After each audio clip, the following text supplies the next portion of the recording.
अस्यकारी चिंतामणि श्री पार्श्वनाथ भगवान की, संत श्रोमणी आचार्य गुरुवर श्री विद्यासागर जी महाराज की जय। निर्यापक श्रोमणी पुंगव श्री सुधा सागर जी महाराज की जय। निर्यापक श्रोमणी श्री वीर सागर जी महाराज की जय। परम पूज्य श्री विशाल सागर जी महाराज की, परम पूज्य मुनिवर श्री 108 श्री धवल सागर जी महाराज की जय। गुरुवर के एक हाइकू से बात प्रारंभ करते हैं, क्योंकि हमेशा गुरुवर कहते हैं इंडिया छोड़ो भारत लौटो। इसी तरह से गुरुवर ने एक बहुत सुंदर हाइकू लिखा है, पीछे भी देखो, पीछे भी देखो, पिछलग्गू ना बनो, पीछे रहोगे। यह गुरुवर का बहुत सुंदर हाइकू है और आज सभी लोग यहाँ पर उपस्थित हुए हैं।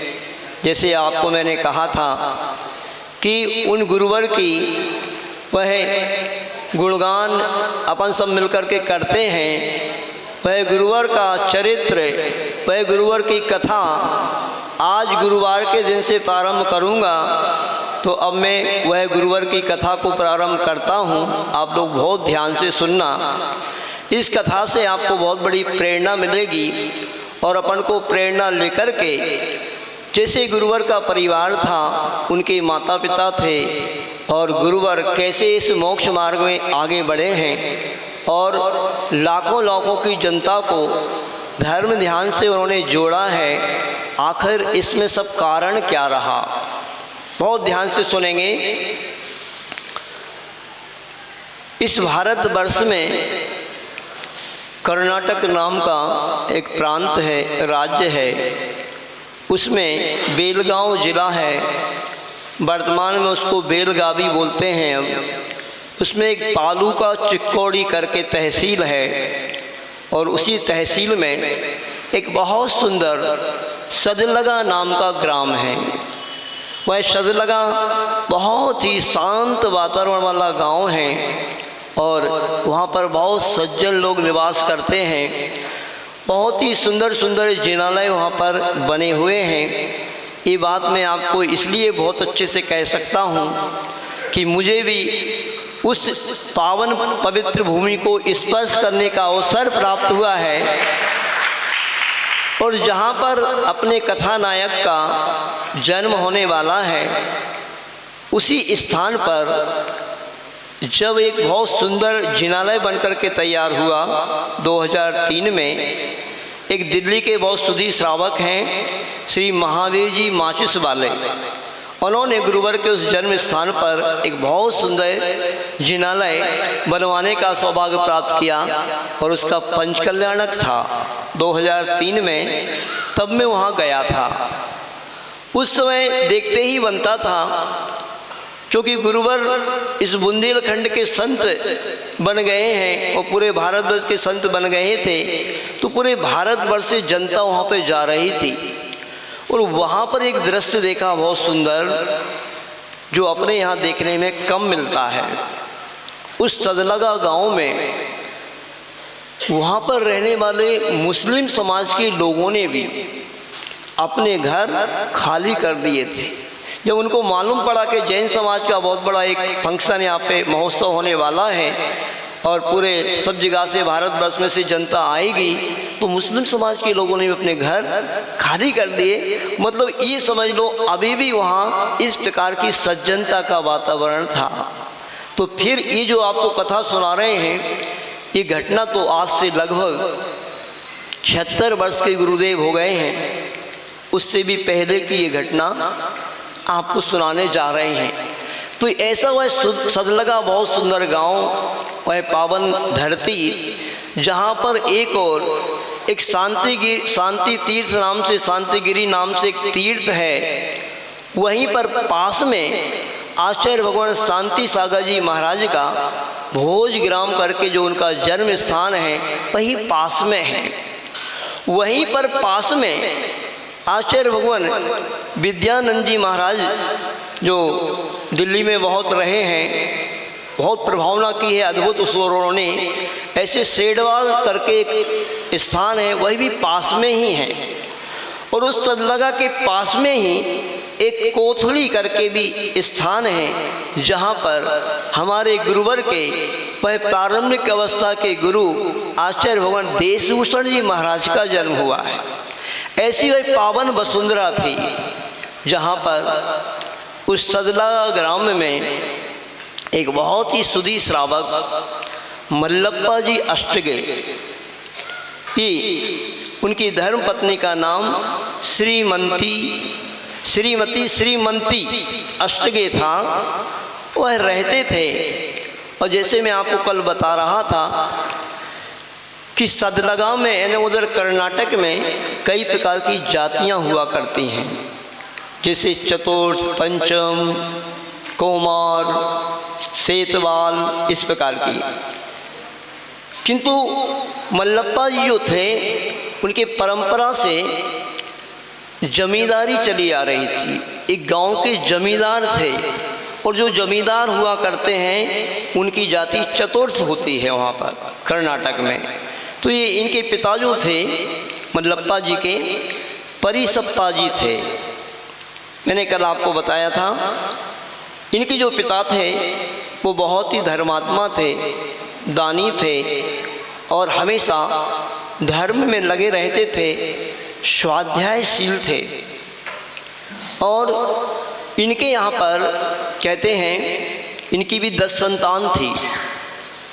5 संतान अचानक मृत्यु को प्राप्त हो गई थी। किंतु कहते हैं कि जब मल्लप्पा जी का जन्म हुआ था तो उनको बहुत खुशी हुई थी, और उन्होंने उस जमाने में 5 बोरी शक्कर वितरित करवाई थी पूरे गांव में। ऐसे महोत्सव पहले हुआ करते थे बच्चे के जन्मदिन पर। आज आप लोग जन्मदिन मनाते हो तो आप कैसे मनाते हो? इस सारी शिक्षाएं अपन को लेते जाना है इस घटना से, इन गुरुवर के चरित्र से। आज जमाना पलट गया है। बीच बीच में इस हाइको को आप याद करते जाना, पीछे भी देखो, पीछे लग्गू ना बनो, पीछे रहोगे। तो ऐसे लोग पहले जन्मदिन मनाया करते थे, और आज के लोग होटल में जाकर के जन्मदिन मनाते हैं। उस पश्चिमी सभ्यता के पिछलग्गू बनकर के लाखों रुपया होटल में खर्च कर देते हैं, मोमबत्तियां बुझाते हैं, और उस बाज़ार में बनने वाले जो ठेठ नॉनवेज है, जो बाज़ार में केक बनते हैं ना, ध्यान रखना, वो वेज नहीं होते हैं। घर में जो केक बनाती है महिला वर्ग, पूछ लेना वो कैसे बनता है। महाराज जी को भी केक खिला देते हैं आप लोग, उसका नाम कुछ भी दे दो, है ना, मधुरम। किंतु वो कैसे बनता है? उस केक में बहुत सारा घी डालना पड़ता है, मलाई डालना पड़ती है, जब तक वो केक बनता है। किंतु बाज़ार वाले अगर घी और मलाई डालेंगे ना तो उनके मखाने फूल जाएंगे, उनको कुछ भी नहीं मिलेगा। तो बाज़ार में बनने वाले केक में तो अंडा डलता है। अंडा 2-3 फॉर्म में आता है, लिक्विड फॉर्म में भी आता है, पाउडर फॉर्म में भी आता है, और अंडे के रूप में तो आता ही है। तो सस्ती चीज़ वो मिला देते हैं। इतने बड़े बड़े केक आजकल तो किस तरीके से आप लोग जन्मदिन मनाते हो, मुख में भी केक छपा देते हैं लोग, और मुख में छवाने वाला अलग होता है और खाने वाला अलग होता है। क्या होता है ना जाने, क्या कैसे मनाते हो आप लोग। इस तरीके से इस घटना से आपको ये प्रेरणा लेना है कि देखो कैसे जन्मदिन मनाते थे लोग, और बहुत बड़ा उत्सव मनाया गया। मल्लप्पा जी का जब जन्म हुआ तो इस तरीके से आगे कथा बढ़ती है, और आगे तो परिसप्पा जी जैसे जैसे उनके सभी पुत्र पुत्रियां बड़े हुए, हमेशा वो उनके अंदर धार्मिक संस्कार डाला करते थे। धार्मिक संस्कार इन बच्चों के अंदर डालना बहुत आवश्यक होता है। इस बात को आप लोग बहुत अच्छे से समझ लेना। वो अपने बच्चों को हमेशा कहा करते थे, स्वाध्याय करना चाहिए आपको, बच्चों को भी पाठशाला भेजा करते थे, ऐसे संस्कार वो देते रहते थे। और इस तरीके से धीरे धीरे मल्लप्पा जी बड़े हो जाते हैं और लगभग जब वो 18 साल के होते हैं, अब देखना ये इतने पूरे देश का महान संत आज आचार्य विद्यासागर जी महाराज हैं, वो इतने बड़े महान संत कैसे बने हैं, उनके माता पिता कैसे थे कि ऐसी संतान को उन्होंने जन्म दिया है। इस बात की प्रेरणा इस घटना से आप लेने का पुरुषार्थ करना।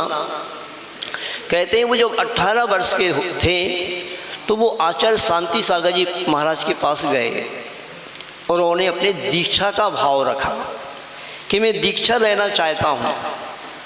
किंतु उनके जो पिताजी थे उस समय उनका स्वास्थ्य थोड़ा सा अचानक बिगड़ रहा था और माता पिता को मोह तो होता ही है।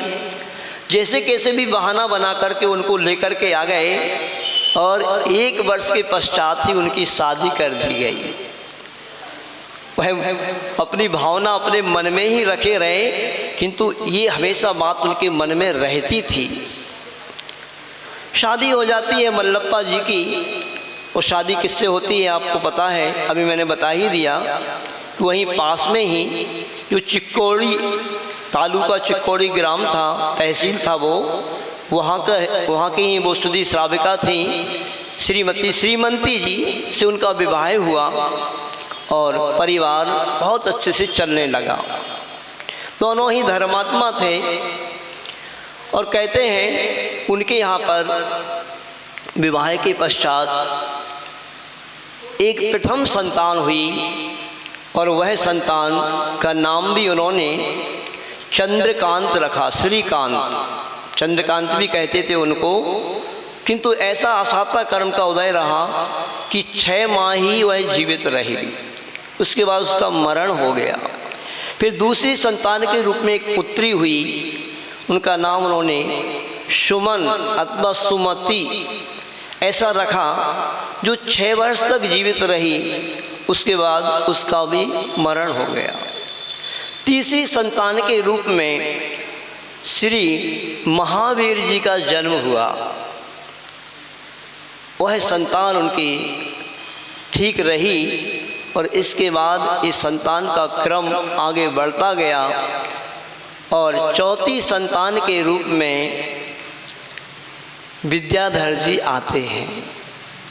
अभी मैं बताऊंगा आपको, और अच्छे से थोड़ा पहले ये बता दूं कि मल्लप्पा जी की 10 संतान थी। बहुत अच्छे से इस बात को आप समझ लेना। तो चौथी संतान के रूप में विद्याधर का जन्म होता है। इसके बाद 5वीं संतान के रूप में पुत्री फिर उत्पन्न हुई, जिसका नाम उन्होंने शांता रखा। फिर दूसरे नंबर पे स्वर्णा, जो इनकी जो 2 बहनें थीं। इसके बाद एक पुत्र और हुआ, उसका नाम धन्य कुमार रखा। वह पुत्र भी अधिक समय तक जीवित नहीं रहा, 15 महीने में ही वह स्वर्गवास को प्राप्त हो गया।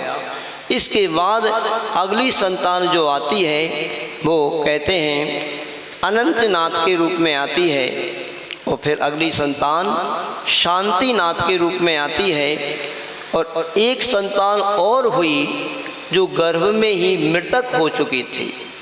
ऐसे करके 10 संतानें मल्लप्पा जी के यहाँ पर हुई और ये परिवार आगे बढ़ता गया। अब चलते हैं अपन थोड़ा सा आपको आचार्य गुरुवर विद्यासागर जी महाराज के अंदर ऐसे संस्कार क्यों आए जो अपन आज वर्तमान में देख रहे हैं कि गुरुवर किस प्रकार से इस भारतवर्ष में रह कर के पूरे देश की चिंता करते हैं। जब कहते हैं कि आचार्य भगवान के पास वर्तमान के बहुत अच्छे एक नेता हैं, उस समय वो भाजपा के अध्यक्ष थे, अभी वर्तमान में गृह मंत्री हैं अमित शाह जी। अमित शाह जी जब आचार्य भवन के पास कुंडलपुर पहुंचते हैं, और कुंडलपुर में उन्होंने पहले ही कह दिया था कि मेरे पास बहुत अधिक समय नहीं है। नेता लोग रहते उनके पास समय नहीं रहता है, किंतु जब आचार्य भगवान के उन्होंने जाकर के दर्शन किए और आचार्य भगवान ने जब उनसे चर्चा की और आचार्य भगवान ने चर्चा की उनसे देश के बारे में, तो उनको बड़ा आश्चर्य हुआ अमित शाह जी को, और उन्होंने पूरे 10-15 मिनट का मन बना करके आए थे। वो लगभग 1-1.25 घंटे वहाँ पर रुके, आचार्य भगवान का पूरा प्रवचन भी सुना, और प्रवचन सुनने के बाद उन्होंने अपने उद्बोधन में कहा कि मैंने पहला संत देखा, मैंने ऐसा पहला संत देखा जिसको देश की चिंता होती हो। नहीं तो सभी जो संत रहते हैं वो अपने मठ की, अपने मंदिर की इस प्रकार की चर्चाएं किया करते हैं। तो ऐसे उन्होंने आचार्य भगवान को अपन सभी देख रहे हैं कि उन्होंने देश के लिए, समाज के लिए, धर्म के लिए क्या क्या आचार्य भगवान नहीं कर रहे हैं, इस सारी की सारे संस्कार उनके अंदर कैसे आए। आज आप देख रहे हैं कि आचार्य भगवान के आशीर्वाद से कितना बड़ा हॉस्पिटल भागोदय में चल रहा है, लाखों की जनता उस अस्पताल में लाभान्वित हो रही है। आचार्य भगवान के आशीर्वाद से ये हथकरघा योजना जो चल रही है उसमें कितने कितने गरीब लोगों के लिए रोजगार मिल रहा है। आचार्य भगवान के आशीर्वाद से जबलपुर में एक पूरी मैत्री योजना चल रही है। उस पूरी मैत्री योजना से जुड़कर के अपनी ही समाज की अनेक महिलाएं जो इतनी कैपेबल नहीं रहते हैं, जो महिलाएं अपनी जैन समाज की भी कई जगह पर ऐसी स्थिति है कि दूसरों के घरों में जाकर के भोजन बनाती हैं, इत्यादि काम करती हैं। जब आचार्य भगवान ने देखा तो उस पूरी मैत्री योजना को आशीर्वाद दिया, और उस पूरी मैत्री योजना में वहाँ पर जाकर के वो महिलाएं उससे जुड़ कर के पापड़ हैं, बड़ी हैं, इस प्रकार की सिमैयाँ हैं, बहुत सारी चीज़ें बनाती हैं और रोजगार को प्राप्त करती हैं। आचार्य भगवान ने कैसे उनके मन में ये बात आई, वो प्रतिभा स्त्री को आशीर्वाद दिया। आज उस प्रतिभा स्त्री में आप सोचो, आचार्य भगवान बहुत अधिक नहीं पढ़े हैं। क्या पढ़ाई की उन्होंने जानते हो आप? मात्र 9वीं कक्षा पास की है उन्होंने, और उनके जो पिता हैं मल्लप्पा जी, उन्होंने मात्र 6वीं कक्षा पास की थी, और माँ ने भी शायद इतनी ही पढ़ाई की थी। किंतु आज की पढ़ाई में और उस समय की पढ़ाई में ज़मीन आसमान का अंतर हुआ करता है, ध्यान रखना। आज तो पढ़ाई चौपट हो चुकी है। आप सभी लोग मात्र पढ़ाई डिग्री लेने के लिए कराते हो बच्चों को, उन बच्चों को कुछ अनुभव तो प्राप्त हो ही नहीं रहा है। किंतु आचार्य भगवान 9वीं कक्षा पढ़ करके भी देश के बड़े बड़े राष्ट्र नेताओं को संबोधन दे रहे हैं। उनसे उनके चरणों में आकर के, चाहे वो अमित शाह जी हों, चाहे प्रधानमंत्री नरेंद्र मोदी जी हों, चाहे राष्ट्रपति कोविंद जी हों, कितने राजनेता हैं, उनके चरणों में आकर के नतमस्तक हो रहे हैं। आखिर ये संस्कार उनके अंदर कैसे आए, इस बात पे बहुत बड़ी चिंतन करने की बात है। तो मैं आपको बताना चाहूँगा कि जो मल्लप्पा जी थे वह भी अपने पिताजी के पद चिन्हों पर चलने की पूरी भावना रखते थे, और जैसे उनके पिताजी बहुत धर्मात्मा थे, ऐसे ही वो जो परिसप्पा जी थे अपने बेटे मल्लप्पा जी को हमेशा प्रेरणा देते थे। पहले जब वो जीवित रहे, कुछ समय बाद उनका स्वर्गवास हो गया था। इनके विवाह होने के बाद अचानक उनको एक दिन पीड़ा होती है, हृदय में दर्द होता है, और फिर 3-4 दिन तक वह दर्द बना रहा। किंतु अंत में बहुत ही अच्छे से नमोकार मंत्र को स्मरण करते हुए उनका मरण हो जाता है। किंतु अपने बेटे को जो हमेशा वो प्रेरणा देते थे, क्योंकि वो हमेशा बहुत अधिक स्वाध्याय करते थे, स्वाध्याय की प्रेरणा अपने बेटे को भी दिया करते थे। किंतु मल्लप्पा जी अपने पिताजी के रहते हुए अब पारिवारिक परिस्थिति में फंस गए थे, स्वाध्याय कर नहीं पाए थे शुरू। किंतु पिताजी का जैसे मरण हुआ, मल्लप्पा जी ने उसी दिन संकल्प कर लिया कि मैं अब स्वाध्याय करूँगा, और उन्होंने स्वाध्याय करना भी प्रारंभ कर दिया। और कहते हैं कि स्वाध्याय प्रारंभ किया, और वो जो स्वाध्याय करते थे तो कैसे स्वाध्याय करते थे।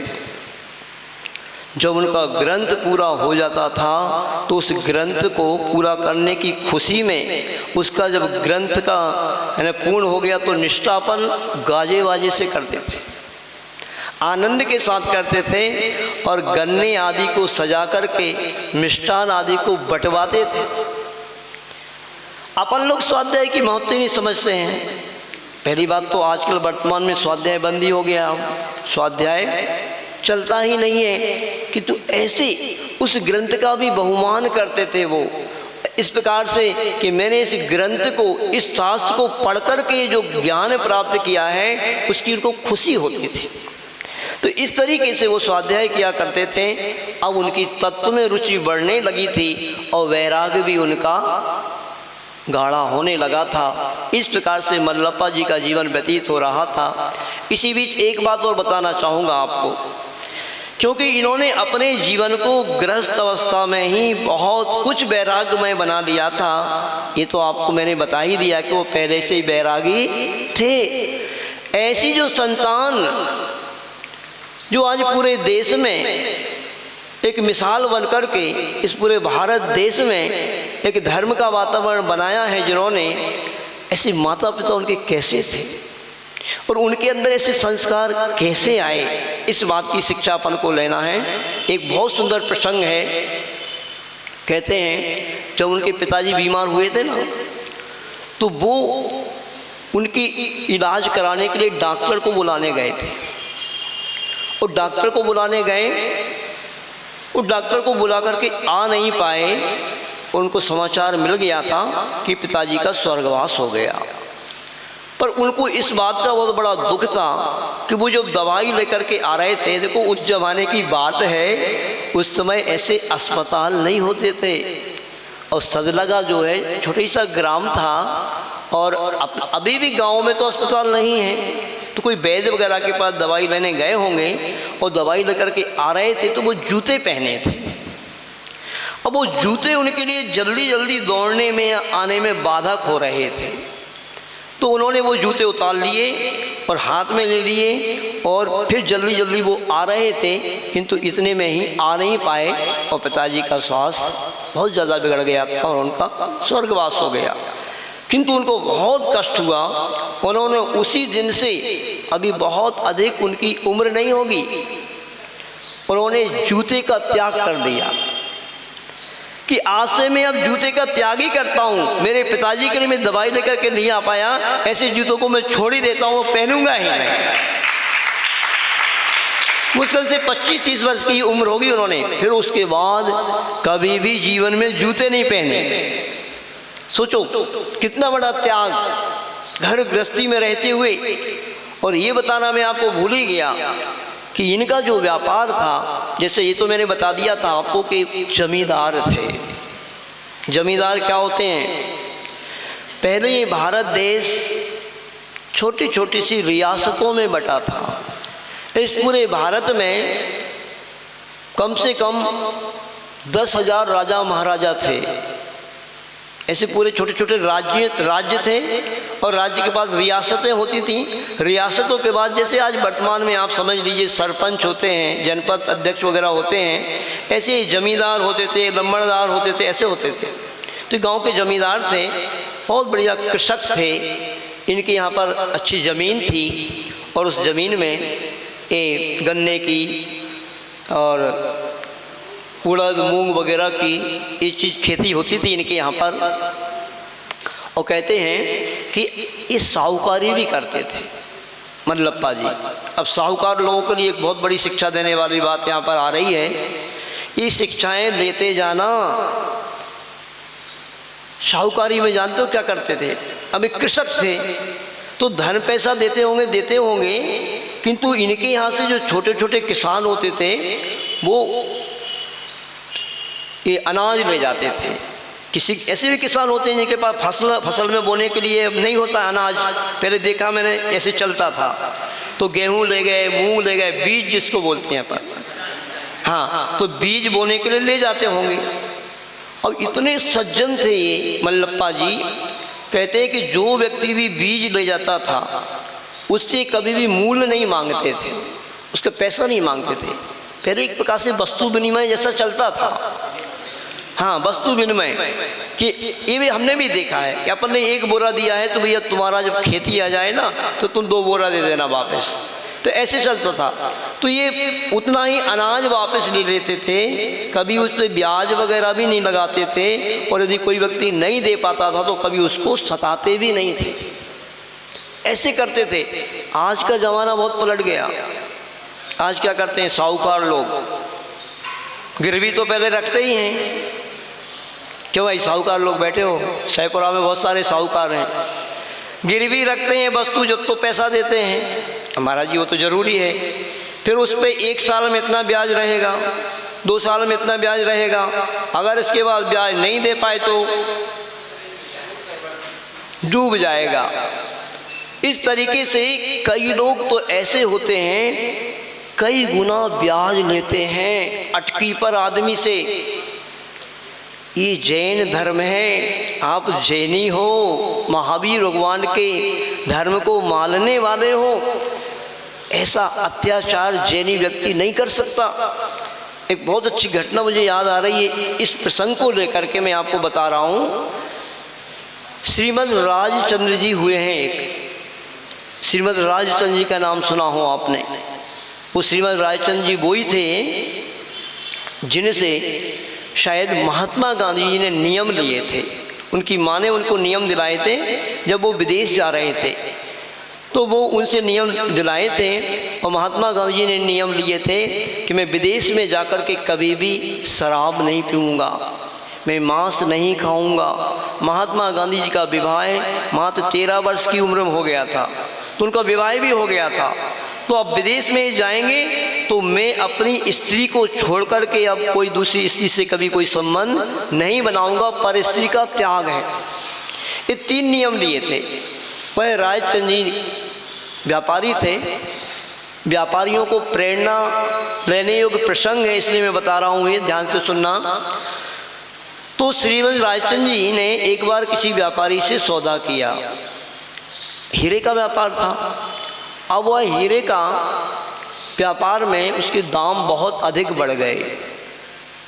सौदा था, चिट्ठी लिखी गई थी पूरी, इतने अधिक दाम बढ़ गए कि श्रीमद् राजचंद्र जी को पता पड़ा कि इस व्यक्ति की सारी प्रॉपर्टी बिक जाएगी, दुकान बिक जाएगी, तो भी अब ये पैसा नहीं दे पाएगा। तो बहुत दिन तक वो व्यक्ति गया ही नहीं, बातचीत नहीं की। स्वाभाविक है, जब इतना बड़ा दाम बढ़ गया अब दे ही नहीं सकता पैसा, तो व्यक्ति अब गया नहीं। तो एक बार श्रीमद् राजचंद्र जी ने उस व्यक्ति को बुलाया तो डरते डरते वो आया, और डरते डरते आया तो उन्होंने, क्यों भाई क्या बात है, दिख ही नहीं रहे हो? बहुत प्रेम वात्सल्य से उनसे बातचीत की, और बातचीत करने के बाद कहा कि वो अपना जो कागज़ था ना, वो कागज़ कहाँ है? चिट्ठी जो जिस पे अपने सौदा अपना लिखा था। अब और घबरा गए वो, कहीं चिट्ठी वगैरह इनको दे दें, कोई कोर्ट केस वगैरह ना कर दें, कहीं और मुसीबत में ना फंस जाएं, ऐसे भाव उनके मन में आए। किंतु उन्होंने कहा, आप घबराओ नहीं, हम जैन हैं, हम दूध पीने वाले हैं, किसी का खून पीने वाले नहीं हैं। और चिट्ठी उन्होंने ली और वही चिट्ठी को फाड़ करके फेंक दिया। ऐसे जैनियों का इतिहास है, ऐसे जैनी लोग होते थे। तो वह मल्लप्पा जी ऐसे बहुत अच्छे साहूकार थे और व्यवसायी भी थे, खेती करते थे, ऐसे उनके संस्कार थे। इस प्रकार से स्वाध्याय हमेशा किया करते थे। और कहते हैं कि एक बार मल्लप्पा जी को जब स्वाध्याय करते करते बहुत समय हो गया, और श्रीमती जी, थोड़ी सी श्रीमती जी के बारे में बता देते हैं कि श्रीमती जी कैसी थी। ये महिलाओं को शिक्षा लेने योग्य बात है कि उन आचार्य गुरु विद्यासागर जी महाराज की माँ कैसी थी। आपको उत्सुकता हो रही होगी। तो देखो, इतनी सज्जन महिला थी वो, और ऐसा सौभाग्य था, आज जो व्यक्ति गांव छोड़ कर के वापस आ गए हैं, शहर में बस गए हैं, इस सहपुरा में भी हम देखते हैं, जाते हैं कहीं भी, छोटी छोटी सी गुफाएं बनी हैं, 10-10 फीट की गुफाएं टाइप की बनी हैं, छोटे छोटे से। ऐसे शहरों में भी जो लोग रह रहे हैं आज वर्तमान में, छोटे छोटे से फ्लैट होते हैं। नरेंद्र जी दादाजी आए हैं गाजी या वसुंधरा से, छोटे छोटे फ्लैटों में लोग रहते हैं। और गांव में कैसे रहते थे? क्यों भीटा वालों, अच्छी बड़ी बड़ी बाखरें होती थी, बाखरें बोलते थे उनको, और ठाट बाट से रहते थे। और ये तो जमींदार थे, बहुत बढ़िया इनका घर था, और कहते हैं जमींदारी थी, वैभव से संपन्न थे। तो इनके यहाँ पर जब भी साधु संत आते थे, हमेशा बहुत सात्विक प्रवृत्ति की थी श्रीमती माँ, तो शुद्ध भोजन बना करता था। अब आज जो लोग बहुत आलसी बनते जा रहे हैं, उन लोगों के लिए बहुत अच्छी प्रेरणा लेने योग्य प्रसंग ये है, बहुत ही मार्मिक प्रसंग है। लिखा है कि श्रीमती माँ जो थी, उनका सौभाग्य था उस समय पास ही में एक बहुत अच्छा कुआं था, एक बावड़ी थी, और एक बहुत अच्छी जल से भरी हुई नदी रहती थी। तो वो श्रीमती माँ अपने स्वयं स्नान इत्यादि कर कर के स्वयं जल भरने कुएं पे जाती थी। आज वर्तमान में परिस्थितियां बदल गई, आज लोग कोई महिलाओं को जल भरना आता ही नहीं। जब चौका भी लगता है ना, तब भी इनको अभी आदत ही चली गई इनकी। किंतु श्रीमती माँ ऐसा करती थी, स्वयं अपने हाथ से कुएं से जल भरने के लिए जाया करती थी। और कहते हैं कि अपने हाथ से घर में गोबर से लीपती थी, और अपने हाथ से ही घर के सारे कार्य किया करती थी। पहले सभी के घरों में प्राय करके पशु भी होते थे, और मैंने देखा है, क्योंकि मैं भी गांव में ही रहा हूँ, गांव में ही मेरा जन्म हुआ है। जब भी कोई मुनि महाराज को शुद्ध भोजन की बात आती थी, तो स्नान इत्यादि करके शुद्ध प्राशुक जल लेकर के, गायों के स्तन को धो कर के, कपड़े से पोंछ कर के, फिर सूखे बर्तन में दूध लगता था। ये परंपराएं पहले चला करती थीं। तो ऐसे करके बहुत अच्छी गृहिणी श्रीमती माँ थी, और बहुत अच्छे से वो अपना परिवार चलाया करती थीं, और अपने बच्चों को भी संस्कार दिया करती थीं। जो मल्लप्पा जी थे, उनकी एक और विशेषता थी, बहुत अच्छा प्रसंग है, वो भी मैं सुना देता हूँ आपको। ये बहुत साधुओं के प्रति भी सेवा में समर्पित रहते थे। आज ये भी परिस्थिति बदलती जा रही है। हम लोग जब दिल्ली की ओर गए ना, तो वहाँ पर तो स्थिति अलग ही है। गांव के लोग भी शहरों में जाकर के बस गए। कोई भी मुनि महाराज आते हैं ना, तो उनको लेने के लिए 4 व्यक्ति भी नहीं जाते हैं, 2 व्यक्ति भी साथ में नहीं रहते हैं। आरिका विज्ञानमती जब दिल्ली पहुंची, हम लोगों के पास दर्शन करने आई, हम वहीं पर थे, तो उन्होंने कहा महाराज अब हम दिल्ली कभी नहीं आएंगे, इस एरिए में नहीं आएंगे हम कभी भी। वहाँ की बहुत बेकार स्थिति। हम लोगों के साथ ऐसा घटित नहीं हुआ, क्योंकि हम लोग किसके शिष्य थे? हम लोग आचार्य गुरु विद्यासागर जी महाराज के शिष्य थे। हमारी कंपनी अलग थी। हम लोगों का स्वागत तो वैसे ही हुआ था उस दिल्ली राजधानी में भी, जैसे साक्षात आचार्य गुरु विद्यासागर जी महाराज आ गए हो। हम लोग तो देखते ही रह गए थे उस दिल्ली की स्थिति को, किंतु ऐसा ही होता है।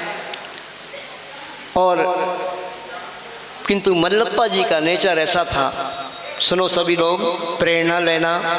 और सहपुरा वाले वैसे सभी आप लोग धार्मिक हैं, हमेशा साधु सेवा में समर्पित हैं, किंतु पहले की भी बात बता रहा हूँ कि मल्लप्पा जी जो थे, जो अपन वर्तमान में अपन ने देखा कि आचार्य गुरु विद्यासागर जी महाराज ने अपने गुरु की सेवा कैसे की और कितने कितने लोगों की उन्होंने समाधि संलेखना कराई है, ये संस्कार भी उनके अंदर कहाँ से आया। तो मल्लप्पा जी एक बहुत अच्छा प्रसंग है। एक बार उन्होंने सुना, उनका नियम था मल्लप्पा जी का नियम था, क्या नियम था कि यदि हमारे गांव के 70-80 किलोमीटर के एरिए में कोई मुनि महाराज आते हैं तो उन मुनि महाराज के दर्शन करने हम अवश्य जाएंगे, ऐसे उनका नियम ही रहता था। एक बार उन्होंने सुना कि आचार्य महावीर कीर्ति जी, एक आचार्य महाराज का आगमन सदलगा की ओर हो रहा है, तो सभी गांव के लोग गए, ये भी गए। किंतु अचानक क्या होता है, अचानक बरसात होने लगी, बहुत तेज बरसात होने लगी और एक नाला पड़ता था, उस नाले में पानी भर गया। अब इन्होंने सोचा कि अब नाले में पानी भर गया, अब कहीं मुनि महाराज लौट ना जाएं, कहीं पीछे ना लौट जाएं, और ये जल्दी से गए और जल्दी से जाकर के इन्होंने मुनि महाराज को उठाया और अपने कंधे पर बिठा लिया। किसने? मल्लप्पा जी ने कंधे पे बिठा करके और वह मुनि महाराज को उस नाले को पार कराने लगे। नाले में कीचड़ थी, किंतु कीचड़ होने के बावजूद भी नमोकार मंत्र का स्मरण करते हुए और वह मुनि महाराज को नाले के इस पार ले ही आए और मुनि महाराज पर कहीं नहीं जा पाए। देखो, इस घटना से आपको क्या शिक्षा मिलती है, कितनी प्रगाढ़ श्रद्धा आस्था मुनियों के प्रति उनकी थी कि कहीं किसी कारण से मुनि महाराज ऐसा ना हो कि वापस चले जाएं और जल्दी सुनने। और इस घटना से ये भी शिक्षा मिलती है आपको कि वो कितने बलिष्ठ थे शरीर से। आज वर्तमान में जब महिलाएं एक गुंडी पानी कुएं से भर के नहीं ले जा सकती हैं और इतने लोग आलस से भरते जा रहे हैं, यहाँ पे तो बहुत अच्छा दृश्य है, थोड़ा सा दिखाई दे रहा है, किंतु आप दिल्ली हरियाणा की ओर हम लोग गए ना, तो नीचे तो कोई व्यक्ति बैठना ही नहीं चाहता, सबको कुर्सी चाहिए, सबकी कमर में दर्द है। इस प्रकार की वातावरण बनने लगा है। ये क्यों बनने लगा? ये सब वातावरण बनने का कारण है अपना प्रमाद। पहले महिलाएं हाथ से चक्की पीसा करती थीं, अपने हाथ से कुएं से पानी भरा करती थीं और चूल्हे के सामने बैठ कर के भोजन बनाया करती थीं, जिसमें आग लकड़ी वगैरह लगती थी तो बहुत धुआं निकलता, तो आँख में से आंसू निकलते थे और आंखें साफ हो जाती थीं। और ये मेहनत जो होती थी, इससे बहुत अच्छा उनका शरीर भी स्वस्थ रहता था। किंतु ये सारी बातें आज समाप्त होती जा रही हैं। तो अब थोड़ा सा आपको आगे ले चलते हैं, आगे बढ़ते हैं अपन। हमारे जो कथा नायक आचार्य गुरु विद्यासागर जी महाराज हैं, अब उस ओर ले चलते हैं आपको। इस तरीके से मतलब उनका जन्म कैसे हुआ, जन्म के बारे में थोड़ा बताते हैं। माता बहनें थोड़ा सा इससे प्रेरणा लेंगी। तो देखिए, ऐसे करके बहुत अच्छे से इनका वातावरण चल रहा था मल्लप्पा जी का। और उन आचार्य भगवान के जन्म के मतलब उस प्रसंग तक मैं आपको ले चलूँ, उससे पहले मल्लप्पा जी की एक बात और बता देता हूँ। जो आचार्य भगवान के दिमाग में आज बात आई और आज आचार्य भगवान ने पूर्ण आयु के लिए आशीर्वाद दिया। इससे पहले भी आचार्य भगवान की ये बहुत प्रबल भावना थी। भाग्योदय अस्पताल जब सागर का खुला, वहाँ पर भी आचार्य भगवान का मन था कि एक आयुर्वेदिक पूरा का पूरा चिकित्सालय वहाँ पर खुले और कॉलेज भी खुले। ये भावना थी वो उनकी, आचार्य भगवान की, यानी किसी कारण से वहाँ पे प्लानिंग नहीं बन पाई होगी। और अभी आचार्य भगवान ने पूर्ण आयु के लिए जो आशीर्वाद दिया, तो मुझे प्रसंग याद आ रहा है, यानी इस प्रसंग से उस प्रसंग को मैं जोड़ रहा हूँ। जो मल्लप्पा जी थे, उनको वनस्पति, जो जंगल में रहने वाली वनस्पतियाँ हैं ना, उनका भी बहुत अधिक ज्ञान था। वो मल्लप्पा जी के अंदर ऐसी करुणा थी, छोटे छोटे बच्चों के लिए वो विशेष रूप से औषधि दिया करते थे। और उस औषधि को यदि कड़ाके की ठंड भी पड़ रही हो तो कड़ाके की ठंड में भी वो कहते हैं जंगल में जाते थे और वहाँ से औषधि को ला करके अपने हाथ से कूट पीस करके और नमोकार मंत्र को पढ़ करके दे दिया करते थे। कैसे भी किसी भी प्रकार की बीमारी से कोई व्यक्ति ग्रस्त हो और वो स्वस्थ हो जाया करता था।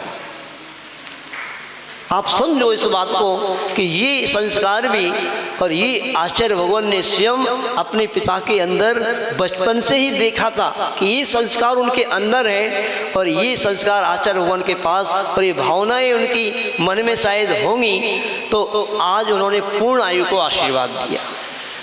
इस प्रकार से बहुत अच्छे से मल्लप्पा जी का परिवार अपना सदग्रस्त जीवन को जीते हुए चल रहा था।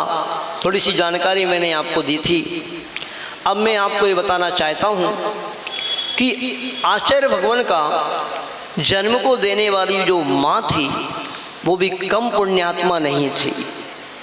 जैसे तीर्थंकर भगवान की माँ हुआ करती हैं और उनको सपने आते हैं, ऐसे ही सपने उन श्रीमती माँ को आए।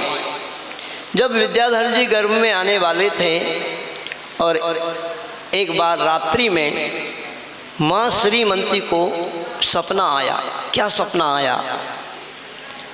इस सपने जो है ना इस प्रकार के उसी माँ को आते हैं जिस माँ की कोख में कोई बहुत महान पुरुष आने वाला हो। आजकल की माँओं को नहीं आते होंगे। आजकल की माँओं को मुझे लग रहा है कोई सीरियल आता होगा जो टीवी में देखा है, क्योंकि सपने भी धर्मात्मा ही व्यक्ति को आते हैं। वो श्रीमती माँ भी बहुत ही धर्मात्मा थी और कहते हैं कि मल्लप्पा जी और श्रीमती जी, इन्हें मल्लप्पा जी की एक विशेषता और थी, बहुत अच्छी विशेषता मुझे याद आ गई। जब उन्होंने स्वाध्याय का नियम ले लिया था ना, तो उन्होंने स्वाध्याय उनके घर में ही चैत्यालय था, एक चंद्रप्रभ भगवान का चैत्यालय था और उस चैत्यालय में वो नित्य पूजन अभिषेक किया करते थे और वहाँ पर फिर स्वाध्याय भी करते थे। तो उस स्वाध्याय में आसपास के लोग भी आ जाते थे। ऐसे करके वह स्वाध्याय किया करते थे। तो ये स्वाध्याय की परंपरा उनके यहाँ हमेशा चलती थी और ऐसे लोग भी आकर के उससे लाभान्वित होते थे। तो ये संस्कार उनके अंदर थे। इन महापुरुषों की गाथाओं को, चरित्र को अपन पढ़ेंगे, उन रिद्धिधारी मुनि महाराजों के चरित्र को पढ़ेंगे, उन तीर्थंकर भगवानों के चरित्र को पढ़ेंगे, तब तो उस माँ को सपने में तीर्थंकर भगवान दिखेंगे। आजकल की माँ को क्या दिखेंगे? मैंने आपको बता दिया। आप दिन भर क्या करते हो? उस मोबाइल पर मूवी, यहाँ वहाँ के विदेशों की यात्रा करते रहते हो, जो वातावरण देखते रहते हो वही आपको याद आएगा। किंतु श्रीमती माँ को क्या सपने आए देखो आप। श्रीमती माँ ने देखा सर्वप्रथम कि एक चक्र उनके भवन की ओर आ रहा है। दूसरा सपना देखा कि दो तीर्थंकर भगवान सामने से चले आ रहे हैं। तीसरा सपना देखा कि उन तीर्थंकर भगवान के पीछे दो रिद्धिधारी मुनि महाराज आ रहे हैं और उन रिद्धिधारी मुनि महाराजों को नवदा भक्ति पूर्वक श्रीमती माँ ने पड़गाहन किया और पड़गाहन करने के बाद उनको अच्छे से आहार दिया। इस सपना देखा, इतने में नींद खुल गई। बाद में किसी ज्योतिषी से पूछा गया तो उन्होंने बताया कि ये तो बहुत अच्छे शुभ संकेत देने वाले सपना ये माँ को आया है। जानना चाहते हो आप क्या संकेत थे? शुभ संकेत क्या बताए उसने?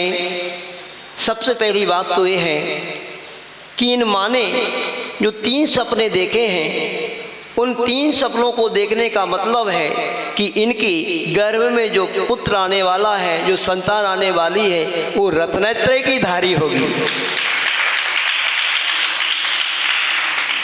और इन्होंने जो धर्म चक्र को आते हुए देखा है, चक्र को आते हुए देखा है, तो उनके गर्भ में आने वाली जो संतान होगी वो इस धर्म रूपी तीर्थ को आगे बढ़ाने वाली होगी। और जो इन्होंने तीर्थंकर भगवान को देखा है तो धर्म चक्र को आगे बढ़ाने वाली होगी। जो रिद्धिधारी मुनि महाराज को देखा है तो आगे जाकर के इनके गर्भ में आने वाली संतान उन्हें रिद्धिधारी मुनि महाराज जैसे दिगंबर भेष को धारण करने वाली होगी। और जो उन्होंने नवदा भक्ति पूर्वक आहार उनको दिया है, ये संकेत है कि ये बहुत विशुद्ध चर्या के धारी होंगे। ऐसे पहले ही जब बात मालूम पड़ गई तो घर में एक बहुत ही खुशी का वातावरण बना हुआ था। आप सभी को मैं ये बात भी बताना चाहूँगा, माता बहनों को बहुत ध्यान से सुनना, कि ऐसी समीचीन संतान की उत्पत्ति और आप चाहते हैं तो यूँ नहीं हुआ करती। आज वर्तमान में जो वातावरण चल रहा है, ऐसे वातावरण में संस्कार जो विकृत हो रहे हैं, कभी भी ऐसी संतान किसी के यहाँ उत्पन्न नहीं हो सकती। आप उस आदि पुराण में पढ़ेंगे, किसी ने पढ़ा हो आदि पुराण, आदि पुराण में बात आती है कि वह गर्भावस्था के क्या संस्कार होते हैं, गर्भान्वय संस्कार होते हैं, सीमांतक संस्कार हुआ करते हैं, ऐसे बहुत सारे संस्कार होते हैं। इनके यानी गर्भ में जब बालक आता है उससे पहले भी शांति विधान इत्यादि होते हैं, फिर उसके बाद भी विधान होते हैं, पूजाएं होती हैं। इस प्रकार की धार्मिक वातावरण में जो शिशु आता है और शिशु के गर्भ में आने के बाद भी जिस घर में परिवार में धार्मिक वातावरण बना रहता है, तब कई ऐसे संस्कारवान पुत्र का जन्म होता है। तो ये बात मैं आपको बता चुका था। वैसे अब समय हो रहा है, आचार्य भगवान का जन्म की चर्चा अपन बहुत अच्छे से करें। एक पीरियड पूरा हो चुका है और अब प्रवचन का समय है। और प्रवचन के इस समय में